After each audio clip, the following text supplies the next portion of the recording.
what you have heard, I know you will agree with me that you are in the presence of greatness. All right?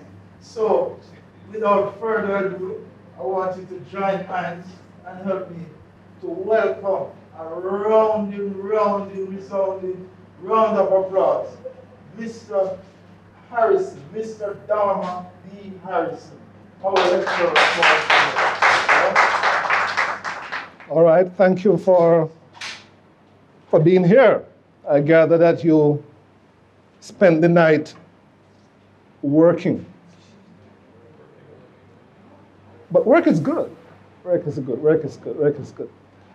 Today we're going to be spending some time continuing your work. We're looking at the realities of strategic thinking, right? With a focus on what it means to be functioning as a strategic leader. Right.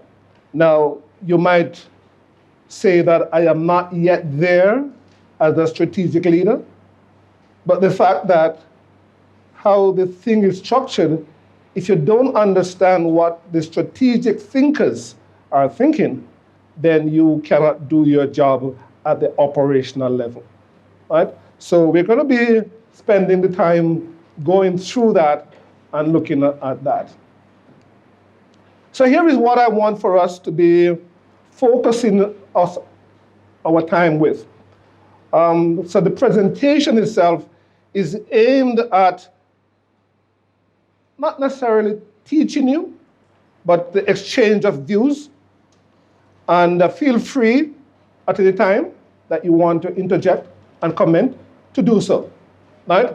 So we want to be asking ourselves some very key things. And these would include strategic processes reside in organization, at the environment, and consequently affect the ongoing flux of events and ideas in that environment operationally and tactically. So what I mean by that is that at the strategic level, there exists the very broad context of what the organization is all about. Somebody has to interpret that, to make sense of that, because that's very broad. Yeah? And then at the operational level, to decipher and then to actually do.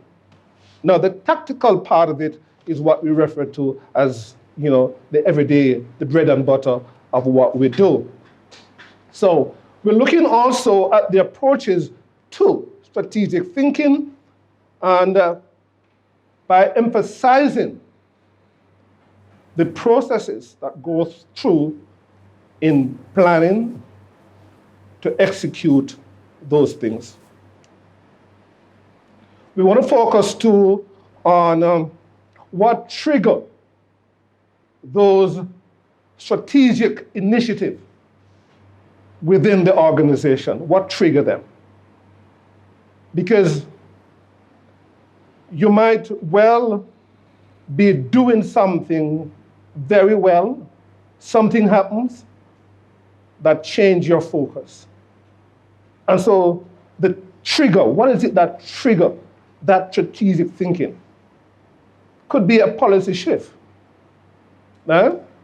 And when you used to do this, you now hear that, look, as of today, you're no longer to do that. Here is where our focus will be. What triggers it? And because you're all experienced people, then we want to explore possibilities and look at the forces that impact and give meaning to what we do. All right? Now, command level training and education. And I'm sure you make a distinction between training and education, right? But we are combining them, and we say it provides participants the opportunity to explore the vast strategic environment before entering the strategic leadership environment. Right? So the level that you are at, what we're doing is providing you with the capability to think strategically before you're being asked to actually go and do. Right? Some of you, I'm sure, will, in very short order, would have been elevated to the position of being strategic. And so we want to get you in the frame of mind to be thinking that way before you actually get there. So we say now that the respective curriculum, and the reason why I am using the word respective curriculum is because they're varying levels of command, training. So we have junior command, we have those for the superintendent, and then we have for the strategic level. But all of them are designed to answer the very same question, right? So from what I'm hearing now, your course is very intense. So that word means something to you, right? So we say, during the intense transformative weeks, you will be exposed to training and education to expand your managerial and leadership acronym. Right? In key function areas, as you benefit from the expertise of participants from varying organization, functional areas, cultures, and geographical region. Right? As I understand it, we're not only from the JCF. All right? The knowledge you gain from group discussion led by your college faculty and adjunct faculty members, along with the operational simulation that you will be exposed to and demonstrate the connection between management decision and operational results will have immediate relevance and impact when you go back to your respective organization. So here is what I normally tell people. And you can read that. And you can tell me if you agree with that concept. Right? Is that 9/10 of tactical issues are certain, and we teach them in books. We teach you those things. Huh? But the irrational 10th, we can't teach you that. Is what happened on the ground. What surface as you attempt to put in practice those things that you have been taught. And very often, we do it out of sheer experience. Either your own experience or from observing other person doing that. So a crisis is as natural as reflex. So in a crisis, when something happens, you simply move. Sometimes if we ask you why, you don't even know why. You just do it because it's instinctively. Right? Something that you do in these circumstances. So we're saying that in today's complex, fast-paced law enforcement and security environment, managers and executives must be adept at moving quickly out of their comfort zone to build new capabilities. Now, I want to make that distinction when we say capabilities, that capabilities are a combination of skills and competencies. Right? And how you are able to utilize those, including if you have equipment and other things, including your partners. Collectively, you build that capability.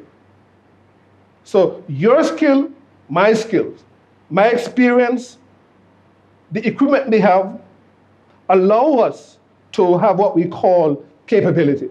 And so that's how we want to look at the term capability. So we say command level training prepare fast track leaders to move from the mastery of one focus area, operational. So most of us would be functioning at the operational level. So the training at command level is designed to move you from that, to move you into a broader global thinking about what you do, right? From operational to strategic. And very often, at the operational level, you're asked to do one thing. You're either a crime officer, an operations officer, an admin officer, and that's your focus.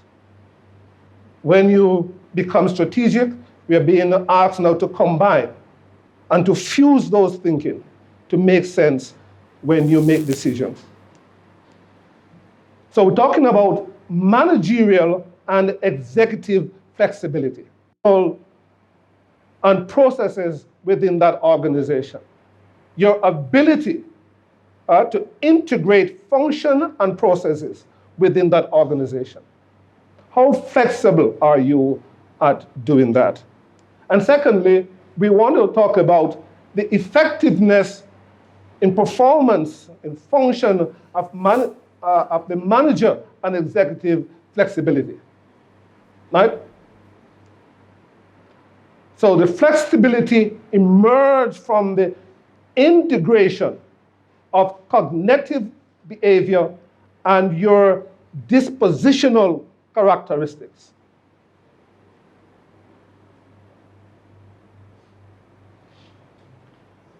Your cognitive behavior, how you normally behave, and what is your normal dispositional characteristic. What defines you as an individual? And all of us have different characters. Yeah? We respond to different things in different ways. So we say that individual qualities necessary for leadership success at the senior management and strategic level are grounded in some critical things that we want to explore this morning.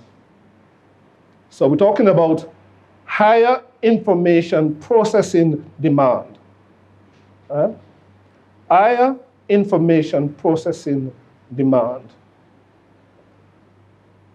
And in today's world of information, if you're not careful, you'll get bogged down, and we talk about information overload, right? But your ability to process information becomes that. And then the social complexity that defines the domain of that organizational leader, the domain in which you are operating. The social domain in which you are operating is an influence also on your ability to be flexible. And so within that context, we want to look at some basic leadership fundamentals. And we make a distinction when we talk about leaders as against leadership.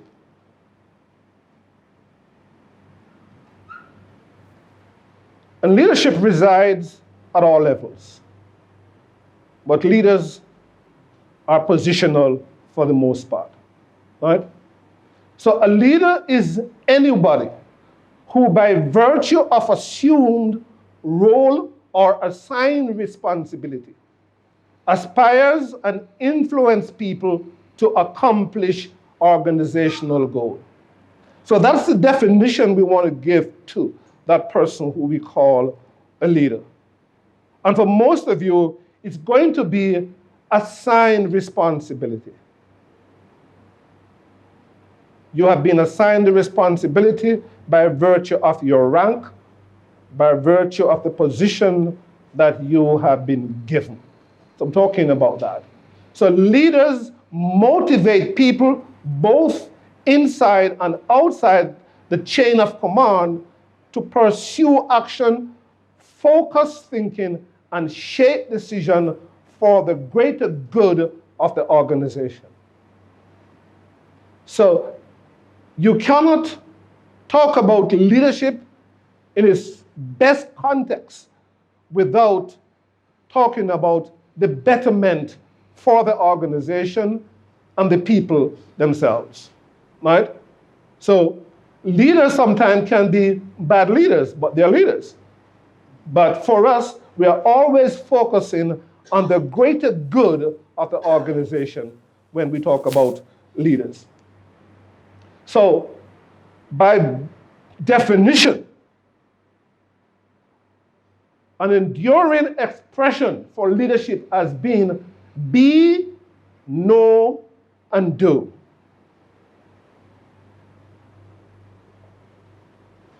And I will from time to time be asking you to comment on some of the things that you'll see there, right? Leadership begins with the leader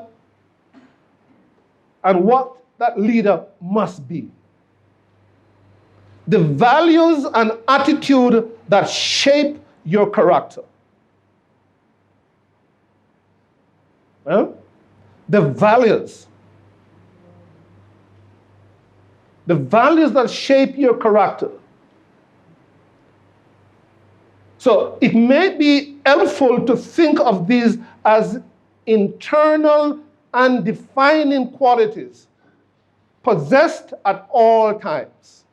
So you can't be a leader now and the next day you're not a leader. Because it is your defining characteristics, your values that makes you who you are. And none of us is going to be good today and bad tomorrow, caring today and not caring tomorrow. We are always who we are. So a defining quality, they make up the identity of the leader. Right? Those defining qualities, when we look at you, when we think about you, right, we say, yes, as a leader, this person is defined this way. Right? It also says that you yourself need to know yourself. Right? You need to know and be able to define your own self. So, a very popular definition of leadership is the process of influencing people by providing purpose, direction, and motivation while operating to accomplish the mission and improve the organization. Huh? Now, I want to remind us, and very often we tend to rate people and we tell them, you have not been able to motivate your men. Yeah, and sometimes we even grade you on that, and that's not correct. We should never rate anybody in terms of your ability to motivate anybody else. Because motivation is an intrinsic character. But the reason why we attach that to the assessment is because you form part of that environment. And you, by virtue of you being there as the leader, you define the environment. And as such, we say, the extent to which you contribute to the environment, you also seek to motivate your people. Effective leadership is what makes extraordinary things happen in organization. Effective leadership is what makes extraordinary things happen in organization. Another writer around leadership says it's the ability to get ordinary people to accomplish extraordinary things. To get ordinary people to accomplish extraordinary things. Because then you're truly providing effective leadership. So let us look at some of those things that we said you did or you do as leader, influencing. And you could easily replace the word leadership with the word influencing. Because that's what you do as leaders, you influence. Influencing is getting people to do what is necessary. I'm going to tell you this up front and ask you to remember this. That because you function in a paramilitary type organization, where at times you can't explain in details the why of your instruction, you have to build the trust over time sufficiently that when the time comes and you have to say jump without being able to explain why, that people trust you enough to jump. So already we are introducing in the discussion this critical word, trust. So influencing entails more than simply passing along orders. It's not about just that. It's more than just passing along orders. Personal examples are as important as the spoken word.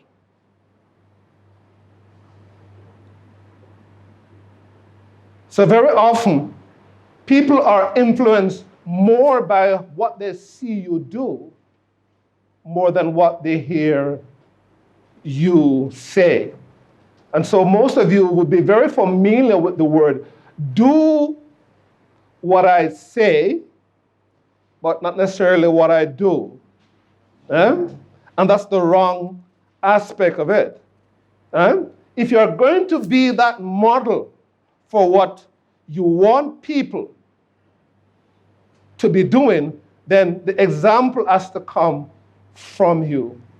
And so in that context, we say that you are modeling the way. So a critical part of what we do as leader is to model the way by being the example, a demonstration as to what we want others to be doing. And here I'm not talking about technical things. I'm talking about the behavioral side, right? We supervise people as to how to use the firearm. And we tell them, this is how you raise it up, this is how you do it. But the leadership side of it is more on the moral side, when and the how you go about doing these things. Leaders are the ones who set example, good or bad, with every action taken. You are setting the example at all times, with every action you take, good or bad. So long as you have the position, you are leading, whether you are on duty or off duty. Through words and personal example, leaders communicate purpose, direction, and motivation. It is hard for you to get people to do something if you cannot explain to them the purpose for what they should be doing. Huh? They need a purpose, even if they don't understand it fully, but they must trust you sufficiently. So we want to look at some of these defining terms, purpose and vision. Now, we go to the vision in terms of providing that example for you. Those of you who would have, say, built a house or even buy one, would have had a vision as to what you want before you have it. Huh? So the vision is unknown. The vision is uncharted waters. You have not gotten there yet.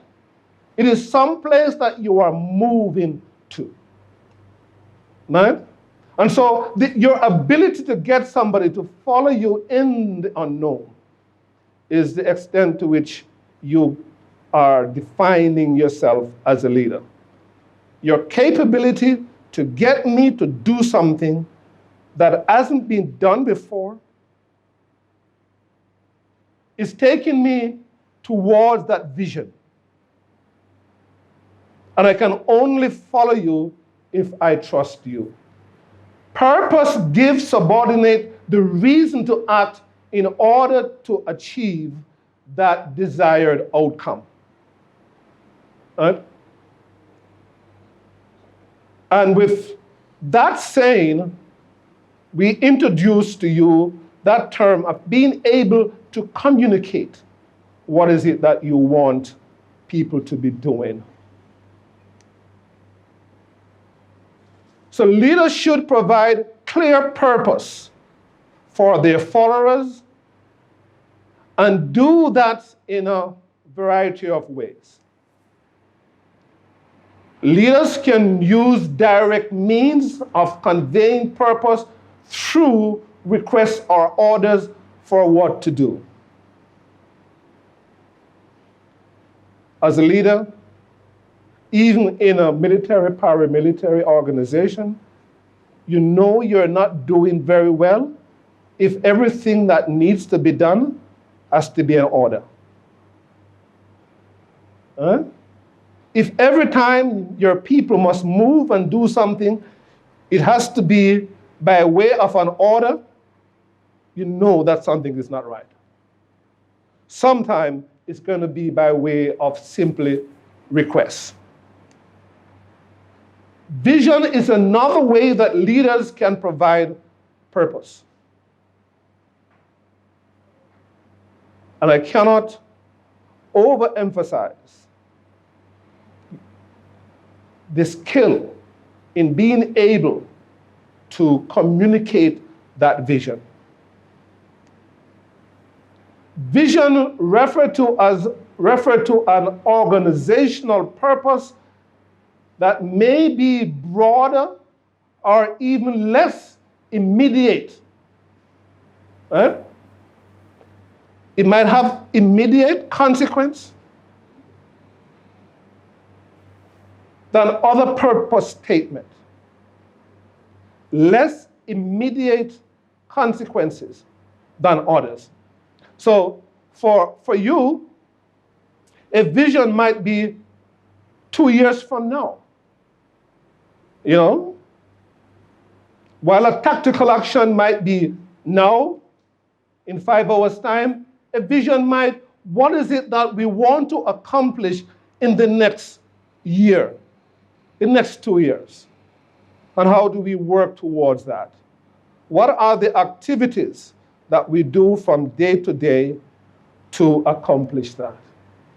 So higher level leaders carefully consider how to communicate their vision. And higher level here, we're talking about you being higher than the person you are seeking to have do something for you. Higher level leaders. Direction. Direction, provide clear direction. Involves communicating how to accomplish that mission. And the word mission is very popular in military and paramilitary circumstances. What is that mission? And the soldiers are even more rigid on that mission. But you guys are paramilitary, and so it also enters in your vocabulary. When we're talking about direction, we are talking about how do we prioritize the task to be done. Because in any one day, there are going to be so much thing to do. How do you give direction in terms of what is going to be the priority? Assigning responsibility for completion and ensuring that subordinates understand that. Now, if I give direction, it has to be very clear in a way that you understand to do it even when I'm not around. If I'm going to give you direction from here to Montego Bay, to Mandeville, right? The presumption is that I'm not going to be there with you. And so it has to be sufficiently clear that you can, without my presence, do what is required. So we're talking about very, very clear direction as to what is to be accomplished. So although subordinates want and need direction, they expect challenging tasks, quality training, and adequate resources.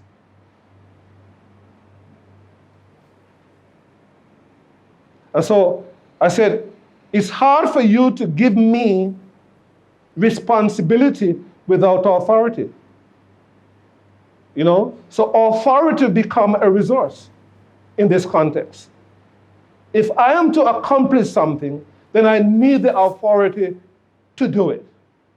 I cannot be coming back to you every time I must take a step, right? You also have to give me that authority. So you train me,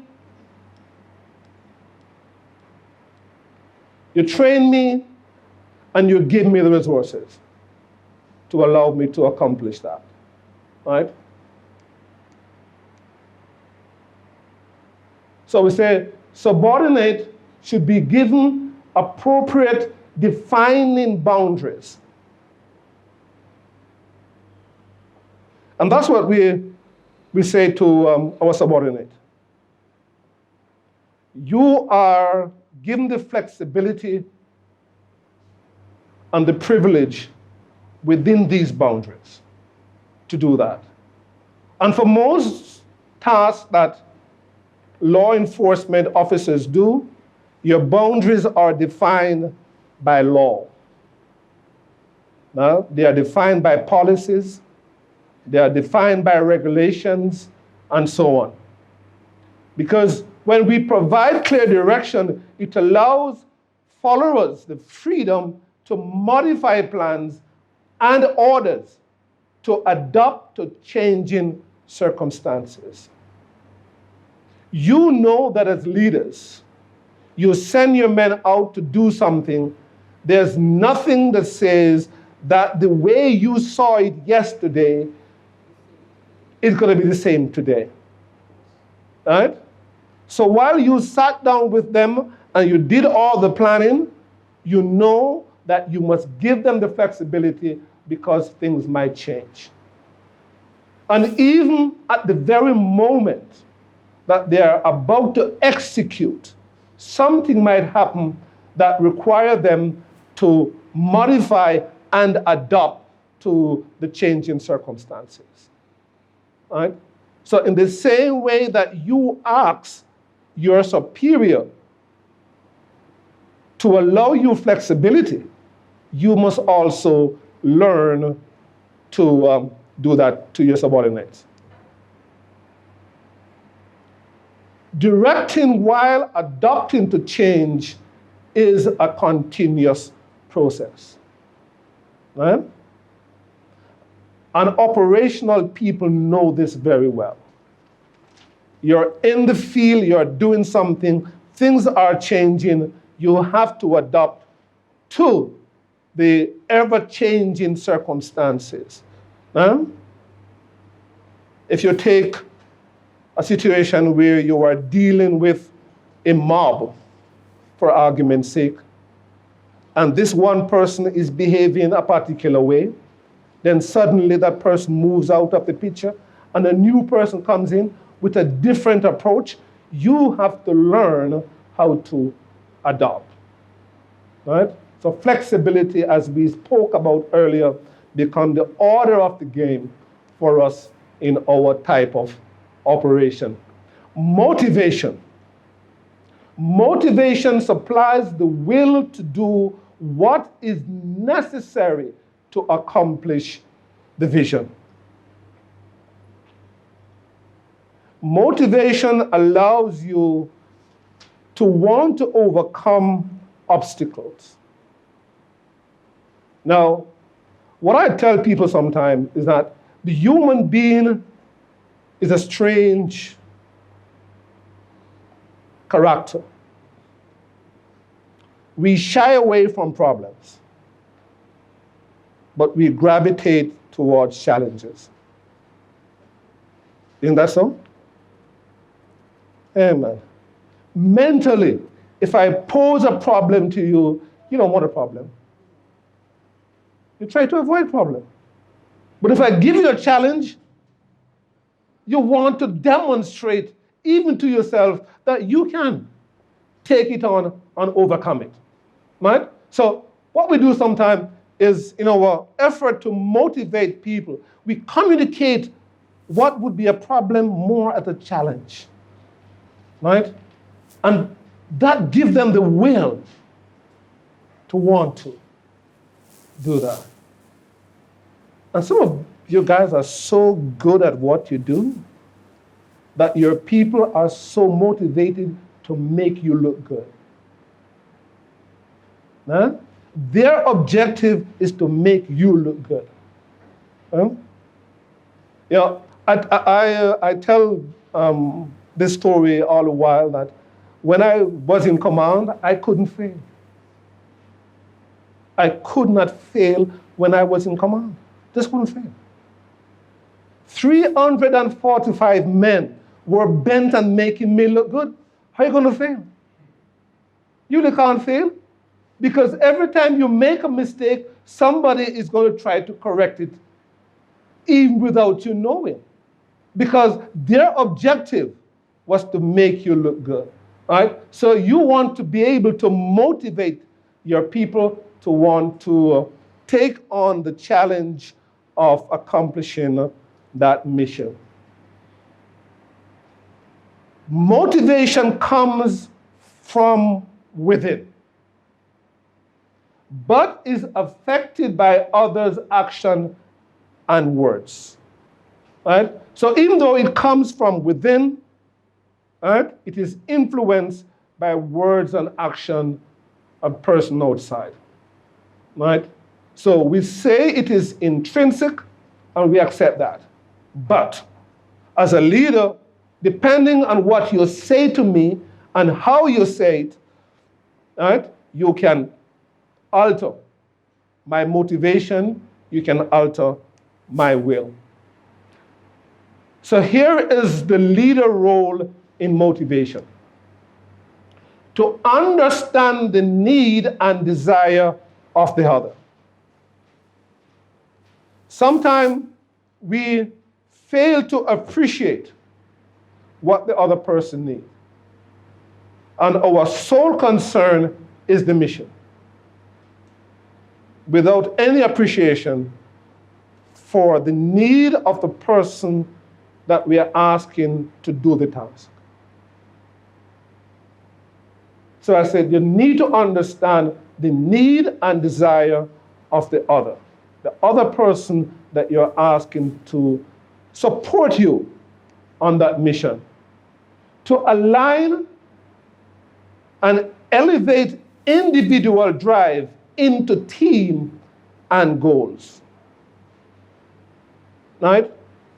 So part of what we do as leaders is to move away from this individual thing. So while I understand your desire, I understand your need, how can I, as leader, dovetail the individual needs and desire into this team? So we have a common collective understanding as to what this is. That everybody believes that there is something in this for me. Right? And don't get away from the notion that people do things just for the organization. Right? They're always looking, okay, fine. If I do this, what is in it for me? And sometimes it's nothing big. It's just that sometimes they want to feel good about accomplishment. Sometimes they want to be recognized. Sometimes they just want to show themselves that they could have done this.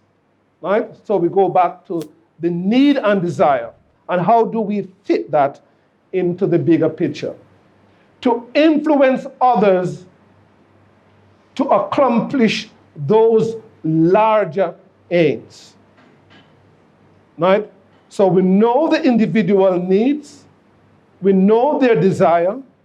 How do we get them now to be part of that greater good, if you like? Right? What is that greater, larger aim that we want them to do that? Now we say that some people have high internal motivation to get the job done, while others need more reassurance and feedback. So we say, know your people. As a leader, know your people. Know what your people, know what motivates them. Right? Some people, it's sufficient for them to just be left on their own. Others want to know that you recognize that they are doing what you have asked them to do. And so they rely heavily on feedback. They want to be reassured that what they are doing meet your expectation. And don't remove that from your consciousness. Many of the persons you lead, their need is simply to know that what they are doing meet your expectation. Particularly if you are somebody who they look up to and respect. And if they believe that they are living up to your expectation, then they're okay. So we say motivation spurs initiative when something needs to be accomplished. We're always saying to people, take the initiative, you know? And sometimes we ourselves don't even know what that needs to be. Right? And so we say that 2 heads are always better than 1, even if the other one is a fool. Yeah. 2 heads are always better than 1, even if the other person is a fool. Because if I ask you a foolish question, you are forced to think of an answer. And by thinking of an answer, you sharpen even your understanding of what we're talking about. So, leadership and command authority. Because that's where most of us are.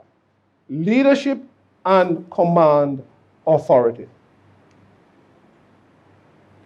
When you are commanding, leading under conditions as we will look at, right? In the true sense of the word, All right? Here is where we talk about command. Where physical exhaustion must be ignored. Huh? In circumstances where physical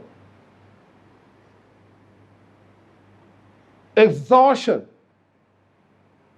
and privation must be ignored, then a lot of time command come into play. Because the person who is being deprived of physical comfort, unless you are able to give them command, they're not going to move. If you ask them to move, they're not going to move. Sometimes you just have to command them to move. No? Because now you're asking them to go beyond what they consider to be their normal capability. Right? So I know you guys are exhausted right now. And I say to you, I want for you now to come and give me 20 press up. You know? You are going to weigh the consequences of not doing that as against doing it. But it's going to take quite a while. That too. But you're going to weigh the consequences. Right? But if you know that I have command responsibility, and I command you to do that, and the consequences, you know what they are, you'll try. You might fail, but you might try. Right? But if I ask you kindly, you'll say, sir, not now, sir. Not now, sir. Not now. Right? All right? So sometimes commanding and leading, all right, and that authority that comes with it is in circumstances where physical exhaustion is at its limit, where the lives of others may be sacrificed. And this is probably where you're sending people into operation, you knowing that there's a likelihood that they'll be shot. Huh? You know that. You're taking on tactically gunmen, and you're sending men into operation.